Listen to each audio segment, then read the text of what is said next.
Subscribe and share my channel Sudarsana. శ్రీమాత్రే నమః. శ్రీ గురుభ్యో నమః. శ్రీమద్దేవి భాగవతము 8వ స్కందము. చంద్రాది గ్రహముల గమనము, శిశుమార చక్రము, రాహుమండలము మొదలగు వాటిని వర్ణించుట. నారద, ఈ నక్షత్రములకు 2 లక్షల యోజనముల పైన శుక్రుడుంటాడు. ఈ శుక్రుడు సూర్యుని వెనువెంట తిరుగును. ఒకప్పుడు వెనుక ఉండును, ఇంకొకప్పుడు ముందుండును. శీఘ్రము, మందము, సమము అని ఇతని గతులు కూడా 3 విధములుగా ఉంటాయి. ప్రాణులకితడు అనుకూలుడై ఉంటాడు. ఇతనిని శుభగ్రహమని చెప్తారు. మునీంద్ర, ఇతడు భార్గవ వర్షమునందలి విఘ్నములను సదా దూరమొనరించుచుండును. ఇతని స్థానము నుండి 2 లక్షల యోజనముల పైన బుధుని స్థానము కలదని చెప్తారు. ఇతడు కూడా శుక్రునితో సమానముగా శీఘ్ర, మంద, సమాన గతులతో సదా సంచరిస్తూ ఉంటాడు. అప్పుడు పెనుగాలులు, మేఘపాతములు, అనావృష్టుల భయము సూచితమవుతుంది. బుధుని కంటే 2 లక్షల యోజనముల పైన కుజగ్రహం ఉంటుంది.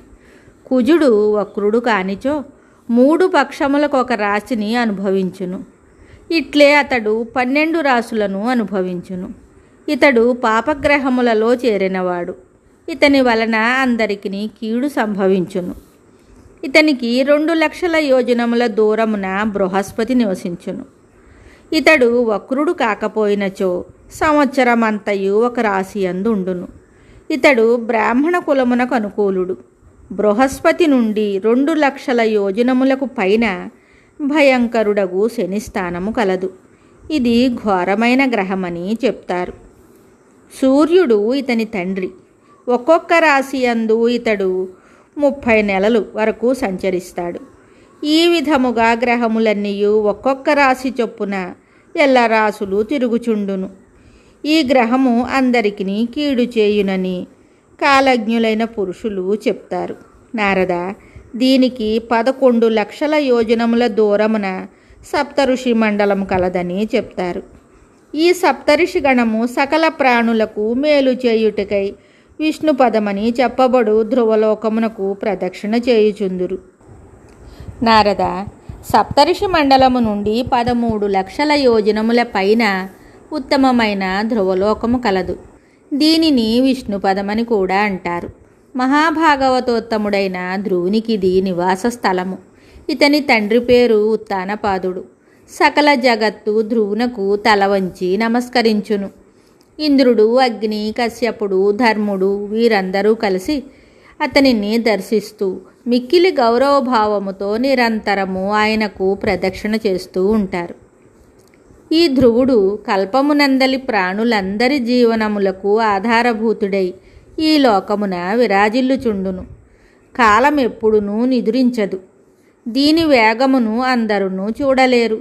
ప్రభావశాలియగు కాలముచే ప్రేరితులై గ్రహ నక్షత్రాది సకల జ్యోతిర్గణములు నిరంతరము పరిభ్రమించుచుండును. పరమేశ్వరుడు ధ్రువుని స్తంభరూపమున నియమించెను. దేవతలచే పూజింపబడు ఈ ధ్రువుడు స్వయముగా తన తేజస్సు చేతనే ప్రకాశమానుడై ఉండును. మేడి స్తంభానికి తాడుతో కట్టివేయబడిన పశువు మండలాకారముగా తిరుగుచున్నట్లు ఈ గ్రహములు కూడా పరిభ్రమించుచుండును. కాలచక్రమునందు నియమింపబడి ఇవి క్రమముగా బాహ్యంతరములయందు తిరుగాడుచుండును. డేగా మొదలగు పక్షులు ఆకాశమునందు సంచరించుచున్నట్లు ధ్రువుని ఆశ్రయముగా పొంది వాయు ప్రేరణతో గ్రహాదులు కల్పాంతము వరకు పరిభ్రమించుచుండును. ఈ గ్రహములు ప్రకృతి పురుషుల సంయోగమున అనుగ్రహింపబడి వాయువశమున నేలపై పడక తిరుగుచుండును. నారద, భగవంతుడకు శ్రీహరి యొక్క యోగమాయన ఆధారముగా చేసుకొని స్థితమై ఉన్న ఈ జ్యోతిశ్చక్రమును శిశుమార రూపమున వర్ణించెదరు. మునీంద్ర, ఈ కుండలీభూత శరీరుని తల క్రింది వైపు ఉండును. దీని తోక అగ్రభాగమున ఉత్తానపాదుని కుమారుడు ధ్రువుడు నెలకొని ఉండును. వాలమునకు మూల భాగమునందు పవిత్రాత్ములగు ప్రజాపతి, అగ్ని, ఇంద్రుడు, ధర్ముడు దేవతల చేత పూజింపబడుచు విరాజమానులై ఉందురు. తోకకు చివరి భాగమున దాత విధాతయును కటిభాగమునందు సప్తర్షి గణములు శోభిల్లుచుందురు. ఈ సింసుమారము దక్షిణమునకు తిరిగిన పడగతో చుట్టలు చుట్టుకొని వెలుగొందుచుండును. దానికి కుడివైపున ఉత్తరాయణమునందలి 14 నక్షత్రములు దీనికి దక్షిణ భాగమున విలసిల్లుచుండును. వామభాగమునందు దక్షిణాయన మగు నక్షత్రములు సుశోభితములై ఉండును. ఈ నక్షత్రములు కుండల రూపముననున్న శరీరమునకి ఇరుప్రక్కలానున్న అవయవములు సమానముగా ఉండును. దీని వీపు భాగమున అజవీధి అను పేరుగల నక్షత్రము గలదు. అనగా మూల, పూర్వాషాఢ, ఉత్తరాషాఢ అను 3 నక్షత్రములుండును. ఉత్తరమున ఆకాశగంగ కలదు. పునర్వసు, పుష్యములు కుడి ఎడమ ప్రక్కల కలవు. ఆ రుద్ర ఆశ్లేషలు దాని వెనుక కాళ్లకు కుడి ఎడమ వైపున కలవు. కుడి ఎడమ నాసికలందు అభిజిత్తు, ఉత్తరాషాఢ నక్షత్రములుండును. దేవర్షి, దీనికి వామ దక్షిణ నేత్రములందు శ్రవణ, పూర్వాషాఢములకు స్థానము కలదు. ధనిష్ట, మూల దక్షిణ ఎడమ చెవులయందు వసించును. మునీంద్ర, దక్షిణాయనమునందు మఘ మొదలగు 8 నక్షత్రములు వామభాగమునందలి ఎముకల స్థానమున ఉండును. ఇట్లే ఉత్తరాయణమునందు 8 నక్షత్రములు దానికి విపరీత క్రమములో దక్షిణ పార్శ్వపు ఎముకల స్థానములందు ఉండును. శతభిష, జ్యేష్ఠ కుడి ఎడమ భుజముల స్థలమై ఉండును. అగస్త్యుడు ఉత్తరపు పై దవడయందును, యముడు క్రింది దవడయందును, ముఖమునందు అంగారకుడు, జననేంద్రియమునందు శనియు విలసిల్లుచుందురని చెప్పుదురు. మూపున బృహస్పతి, వక్షస్థలమున గ్రహరాజగు సూర్యుడు, హృదయమునందు భగవంతుడగు నారాయణుడు, మనస్సునందు చంద్రుడు విరాజిల్లుచుందురు. అశ్విని కుమారులిరువురును 2 స్థనములందును శుక్రుడు నాభిస్థానమునందు కలరని చెప్పుదురు. ప్రాణాపానములందు బుధుడు, కంఠమునందు రాహుకేతువులు నివసించెదరు. అటులనే సమస్త అంగములందు రోమకోపములందు నక్షత్రమండల స్థితి చెప్పబడినది. నారద, ఇది భగవంతుడగు విష్ణువు యొక్క సర్వదేవమయ దివ్య విగ్రహము.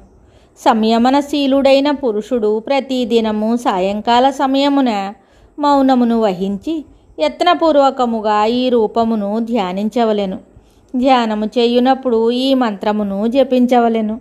ఓం నమో జ్యోతిర్లోకాయ కాలాయ నిమిషాంపతయే మహాపురుషాయాభిధీమహి. భగవంతుడా, నీవు సమస్త జ్యోతిర్గణములకు ఆశ్రయదాతవు. కాలచక్ర రూపమున విరాజమానుడవు. దేవతలకు అధిష్టాతవు. మహాపురుషుడవు. నేను నీకు నమస్కరించుచున్నాను. గ్రహముల, నక్షత్రముల, తారల రూపమున భగవంతుని ఈ ఆదిదైవిక రూపమును 3 కాలములందు జపించు పురుషుడు పాపముక్తుడగును. 3 కాలములందు ఈ స్వామికి నమస్కరించు మానవుని ఆ సమయమునందలి పాపములు వెంటనే నశించును. మిగతా కథ తరువాయి భాగములో తెలుసుకుందాము. శుభం. Subscribe and share my channel Sudarsana.